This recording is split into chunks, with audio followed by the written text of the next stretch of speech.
Hello बच्चों, अपन chapter number 14 है उसको पढ़ रहे हैं। उसके अपन ने एक पार्ट है, उसमें 19 सवाल कर लिए ऑब्जेक्टिव। अब अपन 20वां नंबर क्वेश्चन करेंगे। क्वेश्चन बहुत आसान क्वेश्चन है। FADH2 जो FADH2 होता है, फ्लेविनिन एडेनिन डाइन्यूक्लियोटाइड, ये एक हाइड्रोजन ग्राही होता है। इसका एक अणु कितने एटीपी अणु का निर्माण करता है? यानी FADH2 का एक अणु कितने एटीपी के निर्माण करेगा इलेक्ट्रॉन ट्रांसपोर्ट सिस्टम के अंदर? पहला ऑप्शन है 1 एटीपी, दूसरा ऑप्शन है 2 एटीपी, तीसरा ऑप्शन है 3 एटीपी और चौथा ऑप्शन है 4 एटीपी। तो आपको ध्यान रखना है कि FADH2 का एक अणु है वो क्या है, वो लगभग 2 एटीपी का निर्माण करता है, ठीक है।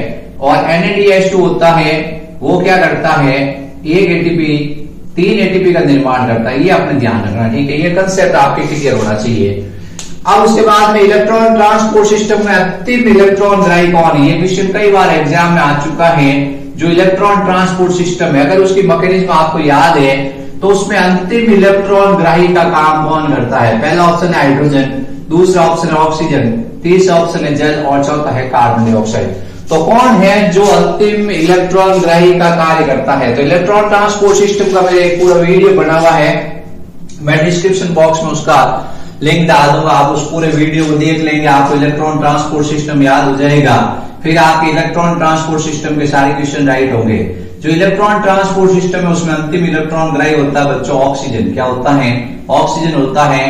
ये आपको ध्यान रखना है। कई बार ये क्या है, कॉम्पिटिशन के अंदर क्वेश्चन आ रखा है कि इलेक्ट्रॉन ट्रांसपोर्ट सिस्टम का अंतिम इलेक्ट्रॉन ग्राही कौन होता है। अगला सवाल है ऑक्सीकारी फास्फोरिलीकरण। छोटी सी परिभाषा है, ऑक्सीकारी फास्फोरिलीकरण और प्रकाश फास्फोरिलीकरण 2 क्रिया होती है। यदि ऑक्सीजन की उपस्थिति में एटीपी बनता है, यदि ऑक्सीजन की उपस्थिति में एटीपी का संश्लेषण होता है तो उसका नाम हो जाता है ऑक्सीकारी फास्फोरिलीकरण। यानी इसमें ऑक्सीकरण और अपचयन दोनों क्रियाएं होती हैं। और मान लो अगर क्या होता है, जैसे प्रकाश की उपस्थिति में अगर एटीपी संश्लेषित होता है तो अपन उसको प्रकाश फास्फोरिलीकरण कह देते हैं। बहुत आसान परिभाषा है, बच्चों से ये पूछी जाती है परिभाषा, बेटा ऑक्सीकारी फास्फोरिलीकरण की परिभाषा क्या है? तो बच्चा इसमें से परिभाषा बता सकता है कि ऑक्सीजन की उपस्थिति में सर एटीपी बनेगा, यानी ऑक्सीजन की उपस्थिति में ऑक्सीकरण अपचयन क्रिया होगी और एक तरह से क्या होगा, एटीपी का उत्पादन होगा। उसको अपन कहते हैं ऑक्सीकारी फास्फोरिलीकरण, ठीक है। फिर उसके बाद में प्रकाश फास्फोरिलीकरण के बारे में पूछा जाता है। प्रकाश फास्फोरिलीकरण क्या है? तो प्रकाश की उपस्थिति में एटीपी बनता है, उसको क्या कहते हैं, प्रकाश फास्फोरिलीकरण। यानी प्रकाश संश्लेषण के समय जो एटीपी बनेगा वो प्रकाश फास्फोरिलीकरण के अंतर्गत आएगा। और जो अपन कहेंगे ग्लाइकोलाइसिस क्रैब्स चक्र में जो ऊर्जा बन रही है, उस ऊर्जा का इलेक्ट्रॉन ट्रांसपोर्ट सिस्टम द्वारा फॉर्मेशन किया जा रहा है, तो वो किस में आता है? वो ऑक्सीकारी फास्फोरिलीकरण क्रिया में आता है। अब ये कहां संपन्न होती है? तो ये नेचुरल सी बात है, इसका अन्य नाम क्या है? ETS, electron transport system. और ये संपन्न होती है माइटोकॉन्ड्रिया में। ये आपने ध्यान रखना बच्चों, ठीक है। आपसे पूछा जाता है, इंपॉर्टेंट क्वेश्चन है, प्रकाश फास्फोरिलीकरण हरित लवक में होता है, ये ध्यान रखना है। अब इन्होंने पूछा अगला एटीपी सिंथेटेज एंजाइम, ये कॉम्प्लेक्स नंबर 5 है, एटीपी सिंथेटेज कॉम्प्लेक्स। ये जो कॉम्प्लेक्स होता है ये किसका बना होता है? ये इंपॉर्टेंट क्वेश्चन है। एटीपी सिंथेटेज कॉम्प्लेक्स का काम होता है एडीपी और आईपी को ये किस में कन्वर्ट करता है? ये एडीपी और आईपी को एटीपी में कन्वर्ट करता है। एटीपी सिंथेटेज एंजाइम है। एटीपी सिंथेटेज एंजाइम का काम होता है एडेनोसिन डाइफॉस्फेट और इनऑर्गेनिक फॉस्फेट है उसको एटीपी में कन्वर्ट करना। अब आपकी बुक के अंदर एक डायग्राम बना, बहुत अच्छा डायग्राम है। ये माइटोकॉन्ड्रिया की क्या है? भीतरी झिल्ली है, ठीक है। ये माइटोकॉन्ड्रिया की भीतरी झिल्ली है। यहाँ पर क्या है? यहाँ पर एक विशेष प्रकार का एटीपी सिंथेटेज मॉलिक्यूल्स है। ये इसके बीच में अंतरा झिल्ली अवकाश है और ये अंदर क्या मैट्रिक्स है, ठीक है। अब जो हाइड्रोजन होता है वो क्या होता है, इस अंतरा झिल्ली अवकाश से होकर किस में प्रवेश करता है? मैट्रिक्स यानी अतात्री में प्रवेश करता है। इस तरह से ये, तो इस तरह से ये प्रवेश करता है हाइड्रोजन, तो क्या होता है, बहुत ज्यादा ऊर्जा बनती है जिसके कारण एडीपी और आईपी क्रिया कर लेते हैं और एटीपी बन जाता है, ठीक है।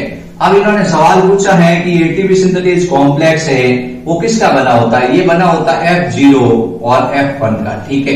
ये ध्यान रखना आपको, तो इसका उत्तर होगा F0 और F1 का। ये आपको 4 सवाल हैं, वो पूरे अच्छी तरह याद होने चाहिए। जब आपको इलेक्ट्रॉन ट्रांसपोर्ट सिस्टम याद होगा तो आपको ये ऑटोमेटिक ये 4 क्वेश्चन याद हो जाएंगे। आप इलेक्ट्रॉन ट्रांसपोर्ट सिस्टम का वीडियो देख लीजिए, बहुत इंपॉर्टेंट है। आप उसमें पूरे वीडियो को समझ लीजिए, फिर उसके बाद इन क्वेश्चंस को कीजिए तो आपके आराम से ये हो जाएंगे।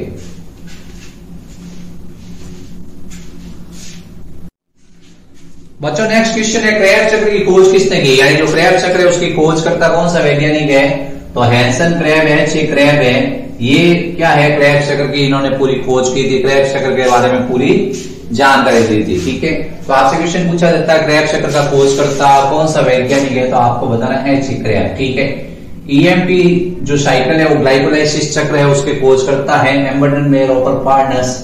फिर अगला सवाल है, क्रेब्स चक्र का अन्य नाम है। क्रेब्स चक्र को टीसीए चक्र के नाम से भी जानते हैं, ट्राई कार्बोक्सिलिक अम्ल चक्र भी कहते हैं, क्योंकि जो मध्यवर्ती उत्पाद बनते हैं उसमें 3-3 कार्बोक्सिलिक समूह उपस्थित होते हैं। फिर इसको सिट्रिक अम्ल चक्र भी कहते हैं, क्योंकि प्रथम स्तरीय उत्पाद बनता वो सिट्रिक एसिड होता है। जैसे ऑक्सिल एसिटिक एसिड है जिसमें 4 कार्बन है, और ये एसिटाइल कोएंजाइम ए है, ये जब दोनों मिलते हैं तो उसके फलस्वरूप क्या होता है, एसिटाइल कोएंजाइम ए और ऑक्सिल एसिटिक एसिड के मिलने के फलस्वरूप क्या होता है, सिट्रिक अम्ल बनता है। तो प्रथम स्तरीय उत्पाद सिट्रिक अम्ल बनता है, ठीक है, और कोएंजाइम ए बाहर निकलता है। तो इस तरह से संघननकारी अभिक्रिया होती है और प्रथम स्तरीय उत्पाद सिट्रिक अम्ल बनता है। तो क्रेब्स चक्र को अपन टीसीए चक्र भी कहते हैं, या क्रेब्स चक्र को सिट्रिक अम्ल चक्र भी कहते हैं। बच्चे परीक्षा देने जाते हैं, वहां पे सवाल आ जाता है कि टीसीए चक्र का समझाओ, तो बच्चे सोचते हैं टीसीए चक्र तो सर ने कभी कराया नहीं है, तो टीसीए चक्र को अपन क्या कहते हैं, क्रेब्स चक्र। या पूछ देते हैं सिट्रिक अम्ल चक्र को समझाओ, तो आपको बताना है ये क्रेब्स चक्र का दूसरा नाम सिट्रिक अम्ल चक्र है। अगला सवाल है, क्रेब्स चक्र का प्रथम स्तरीय उत्पाद क्या है? तो अभी मैंने बताया है क्रेब्स चक्र ऑक्सिल एसिटिक अम्ल और एसिटाइल कोएंजाइम ए है, ये दोनों मिलते हैं और क्या बनाते हैं, सिट्रिक अम्ल। ये सिट्रिक अम्ल क्या है, क्रेब्स चक्र का प्रथम स्तरीय उत्पाद, ये ध्यान रखना है। फिर क्रेब्स चक्र में कुल कितने एटीपी बनते हैं? तो क्रेब्स चक्र में आपको बताना है, यदि एसिटाइल कोएंजाइम ए के 2 अणु प्रवेश करेंगे तब तो 24 बनेंगे, और एसिटाइल कोएंजाइम ए का 1 अणु प्रवेश करेगा तो 12 एटीपी बनेंगे। ठीक है, ये ध्यान रखना, आपको ये लॉजिक क्लियर होना चाहिए। जीटीपी गुआनोसिन ट्राइफॉस्फेट, ये जो गुआनोसिन ट्राइफॉस्फेट है ये कब बनता है, जब ये सक्सिनाइल कोएंजाइम ए, जब ये सक्सिनाइल कोएंजाइम ए सक्सेनिक अम्ल में बदलता है। सक्सिनाइल कोएंजाइम ए जब सक्सेनिक एसिड में बदलता है तो उस समय क्या होता है, आपके ये एक जीटीपी बनता है, ये ध्यान रखें। ये भी क्वेश्चन कई बार एग्जाम में आ चुका है। सक्सिनाइल कोएंजाइम ए जब सक्सेनिक अम्ल में बदलेगा तो क्या बनेगा, जीटीपी बनेगा। ये जीटीपी होता है वो 1 एटीपी के बराबर होता है। जीटीपी को कहते हैं गुआनोसिन ट्राइफॉस्फेट, ये 1 एटीपी के बराबर है। आपको क्रेब्स चक्र है, इसका ऑब्जेक्टिव पढ़ने से पहले क्रेब्स चक्र का पूरा वीडियो देखना पड़ेगा कि क्रेब्स चक्र होता है, उसका मैं लिंक डिस्क्रिप्शन लिंक में डाल दूंगा बॉक्स के अंदर, आप उसका लिंक खोलकर पूरा ये वीडियो देख लीजिए। 15 मिनट का वीडियो है, क्रेब्स चक्र आपको पूरा समझ में आ जाएगा। ठीक है, फिर आपको ये ऑब्जेक्टिव पढ़ने में इंटरेस्ट आएगा। और भी ऑब्जेक्टिव है इस क्रेब्स चक्र के बहुत सारे, तो वो सारे ऑब्जेक्टिव अपन दे नहीं सकते इतने सारे, लेकिन आपको ये क्रेब्स चक्र पूरा कंठस्थ याद होना चाहिए। 4 नंबर का क्वेश्चन आता परीक्षा में।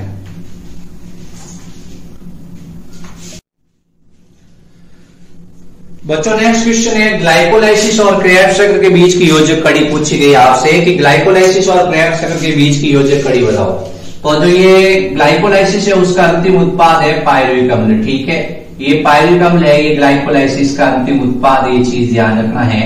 अब पायरुविक अम्ल होता है ये माइटोकॉन्ड्रिया में प्रवेश करेगा। किसमें प्रवेश करेगा, ये माइटोकॉन्ड्रिया में प्रवेश करेगा यदि ऑक्सीश्वसन होगा तो। ठीक है, अब ऑक्सीश्वसन होगा तो ये किसमें प्रवेश करेगा, ऑक्सीजन की उपस्थिति होगी तो ये माइटोकॉन्ड्रिया में प्रवेश करेगा और पहले एसिटाइल कोएंजाइम ए बनेगा। फिर उसके बाद में क्या होगा, उसके बाद में क्रेब्स चक्र होगा माइटोकॉन्ड्रिया के मैट्रिक्स के अंदर और CO2 और जल बनेगा। अब इन्होंने सवाल पूछा है कि ग्लाइकोलाइसिस और क्रेब्स चक्र के बीच की योजक कड़ी। क्रेब्स चक्र स्टार्ट होता है एसिटाइल कोएंजाइम ए से। किससे होता है, एसिटाइल कोएंजाइम ए है, वो ऑक्सिल एसिटिक एसिड से साथ क्रिया करता है और क्रेब्स चक्र स्टार्ट हो जाता है। और पायरुविक अम्ल होता है, ये पायरुविक अम्ल है, इसका ऑक्सीकारी वी कार्बोक्सीकरण होगा।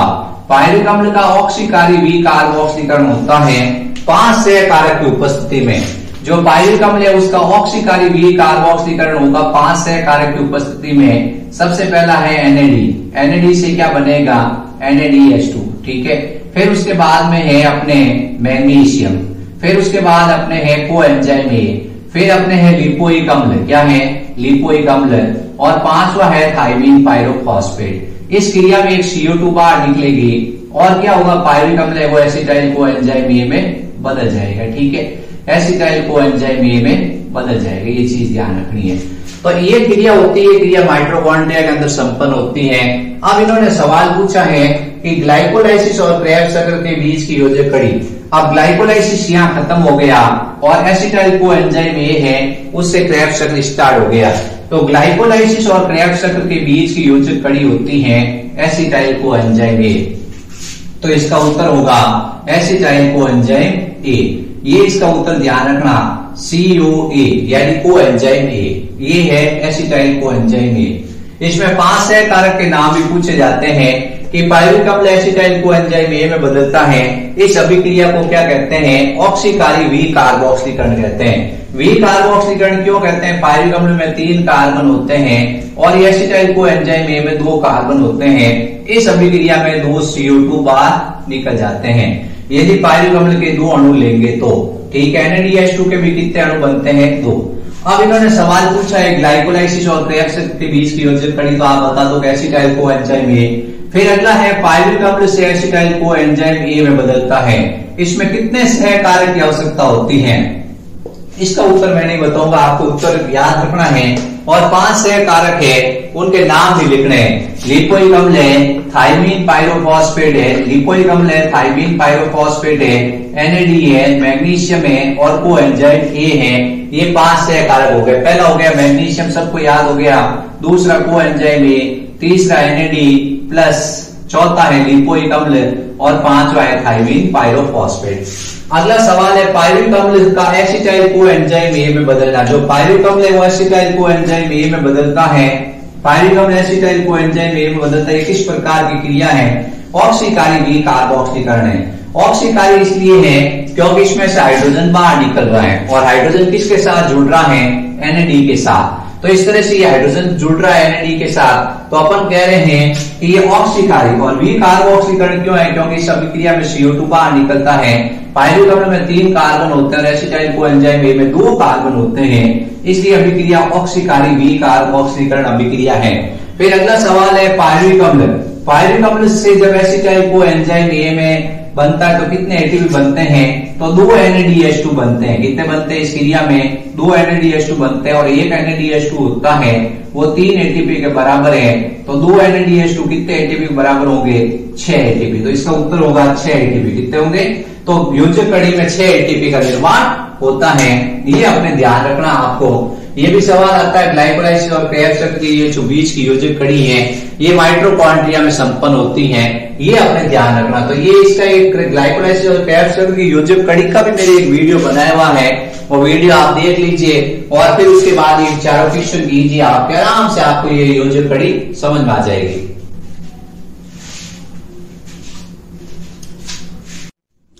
बच्चों नेक्स्ट क्वेश्चन ज्यादातर किडवन में से है, मांसपेशियों में थकान क्यों आ जाती है? जब हम जल्दी जल्दी काम करते हैं तो क्या होता है, हमारी मांसपेशियों में जो ग्लूकोज है उसका पूर्ण ऑक्सीकरण नहीं होता है और मांसपेशियों में लैक्टिक अम्ल का जमाव हो जाता है।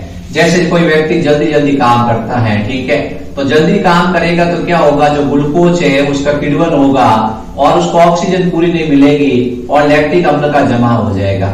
तो मांसपेशियों में अगर लैक्टिक अम्ल का जमाव होता है, ये सवाल कई बार एग्जाम में आ चुका है कि मांसपेशियों में किसका जमाव होता है जिसके कारण थकान आती है? लैक्टिक अम्ल के जमाव कारण। आपने देखा होगा कि एक मजदूर होता है जो बहुत ही समझदार होता है, वो काम धीमे धीमे करता है। वो क्या करता है, थोड़ी देर तक यहाँ पे इधर आपके पास काम कर रहा है, फिर उसके बाद वो बीड़ी पीने चला जाएगा या वो कुछ ना कुछ इधर उधर नीचे बैठ जाएगा या वो आराम करेगा, क्योंकि उसको पता है कि अगर जल्दी जल्दी काम करेगा तो उसकी मांसपेशियों में क्या हो जाएगा, लैक्टिक अम्ल का जमा हो जाएगा और उसको थकान आ जाएगी, ठीक है, और ग्लूकोज पूरी नहीं मिलती, ऑक्सीजन पूरी नहीं मिलती, जिससे ग्लूकोज का किण्वन स्टार्ट हो जाता है। तो आपको कभी कहा जाता है बेटा ये काम करना है, आप क्या करते हो, आज मैं इसको पूरा करके छोड़ता हूँ, आप तुरंत उस काम को करना शुरू करते हो और थोड़ी देर के बाद थक कर बैठ जाते हो। कई बच्चे ऐसे होते हैं जो जिम जाते हैं तो पहले दिन क्या करते हैं, इतनी हार्ड कसरत करते हैं कि उसकी मसल्स के अंदर सबके अंदर लैक्टिक अम्ल का जमा हो जाता है। फिर वो 2-3 दिन तक कहते हैं अरे भाई थकान आ गई। तो थकान आपको इसलिए आती है क्योंकि ग्लूकोज को ऑक्सीजन चाहिए। आपकी मांसपेशियों में ऑक्सीजन की सप्लाई होती है रक्त द्वारा, वो कम होती है, सीमित मात्रा में होती है। तो आप धीमे धीमे काम करोगे तो ग्लूकोज का अपचयन होगा, यानी ग्लूकोज का ऑक्सीकरण होगा और कार्बन डाइऑक्साइड और CO2 बन जाएगा और तेजी से काम करते ही ग्लूकोज लैक्टिक अम्ल में बन जाएगा।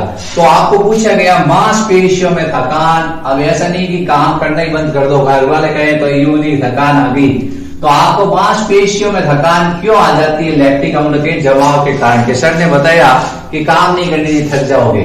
अब अगला सवाल है मादक पेय में अल्कोहल की सांद्रता कैसे बढ़ाई जाती है?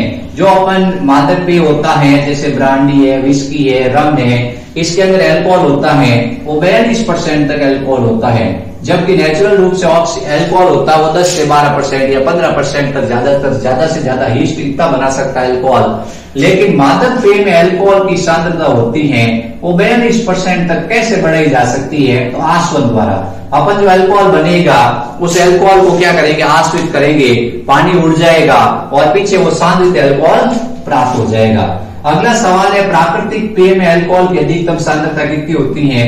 13 से 15% तक ज्यादा से ज्यादा जो हीस्ट होता है सैक्रोमाइसिस सर्विसी वो क्या करता है? ग्लूकोज का किण्वन करता है और ज्यादा से ज्यादा 15% तक अल्कोहल बना सकता है प्राकृतिक रूप से। ठीक है, फिर उसके बाद ग्लूकोज के किण्वन से लगभग कितने प्रतिशत ऊर्जा प्राप्त होती है?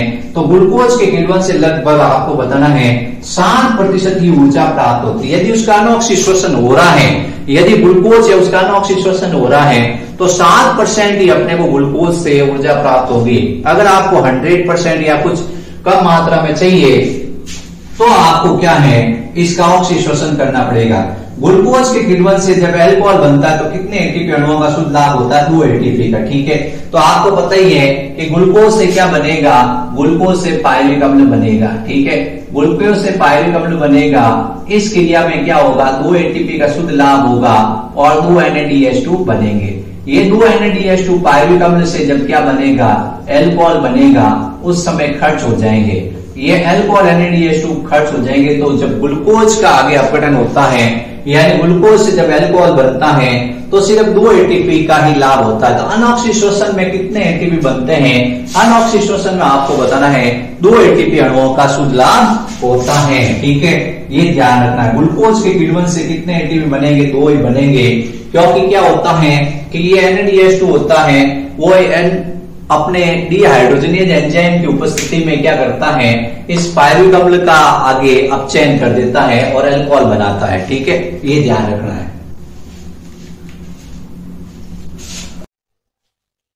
नेक्स्ट क्वेश्चन है पादपों में ग्लूकोज का स्रोत क्या है? यानी पौधों को जो ग्लूकोज मिलता है उसका स्रोत क्या है? पहला ऑप्शन है सुक्रोज, दूसरा लैक्टोज, तीसरा माल्टोज। तो पादपों को जो ग्लूकोज का स्रोत है वो सुक्रोज है। आपकी बुक में लिखा हुआ है कि पादपों को ग्लूकोज की प्राप्ति होती है सुक्रोज से। ठीक है, तो इसका उत्तर होगा सुक्रोज। ठीक है, ये सुक्रोज होता है वो इन्वर्टेज एंजाइम की सहायता से क्या होता है कि ग्लूकोज और फ्रुक्टोज बदल जाता है। सुक्रोज है वो प्रतीप शर्करा है। कैसी है? इन्वर्ट शर्करा है, प्रतीप शर्करा है।